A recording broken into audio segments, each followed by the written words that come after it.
อีกมุมงามๆรถหมอลำใจเกินร้อยกำลังแล่นเข้าสนามวัดสถานที่สิบปักหลักทำการแสดงอยู่ในวัดเนาะรถกำลังเลี้ยวเข้าเป็นรถบรรทุกเวทีบรรทุกเครื่องเสียงบรรทุกสิ่งของต่างๆนะเป็นภาพที่หลายๆท่านก็อาจจะบ่เคยเห็นส่วนมากก็สิไปเบิ่งเฉพาะอยู่ที่เพิ่นทำการแสดงแล้วผมได้มีโอกาสได้มาเจอกับวงของหมอลำใจเกินร้อยบอยสิริชัยแอนอรดีเพิ่นกำลังเลี้ยวเข้าวัด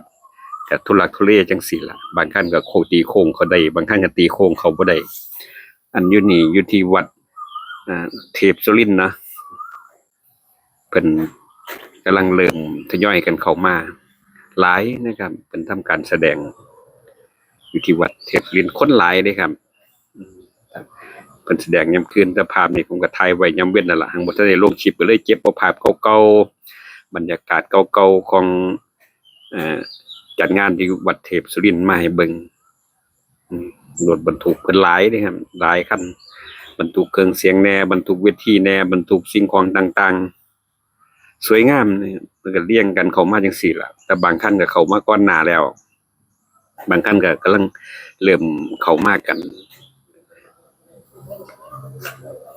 หมอลำใจเกินร้อยบอยสิริชัยแอนอรดีบัดเทพสุรินทร์นี่เพิ่นมาทั้งคู่มาแสดงนำกัน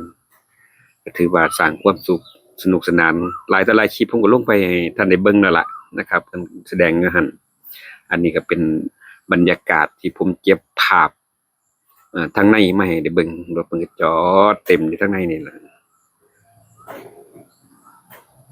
ตอนผมมานี่ก็ประมาณช่วงบ่ายโมงเที่ยงประมาณนั้นแหละนะครับแต่มื้อแลงเพิ่นก็สิมีทำการติดตั้งเวทีหยังต่างๆตอนนี้ก็จอดพักผ่อนจอดหยังกันบรรยากาศในบริเวณงานมาฝากเพิ่นเล่นดีนะครับเวอร์ชันปี69นี่ผมยอมรับว่าหมอลำใจเกินร้อยนี่เพิ่นแสดงได้ดีกว่าปี68นะครับก็ใกล้กันหลายพอสมควรบ่ว่าสิเป็นไฟแสงสีเสียงอีหยังต่างๆนี่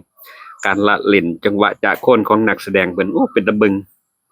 นะครับใจเกินร้อยถ้ามีโอกาสไปใกล้ๆบ้านของท่านใกล้บ้านพี่น้องก็อย่าลืมไปเบิ่งไปชมไปติดตามไปให้กำลังใจหมอลำนะครับแต่ก็ผมก็สนับสนุนทุกคณะน่ะบ่ว่าสิเป็นคณะใดไปไกลบ้านท่านก็ไปติดตามนะครับเด้อทุกหม่องทุกบอนช่วงนี้ก็เป็นช่วงหน้าเทศกาลหน้างานเดือนมีนาหลายหม่องหลายบอนนะครับขอบคุณที่ติดตามสวัสดีครับ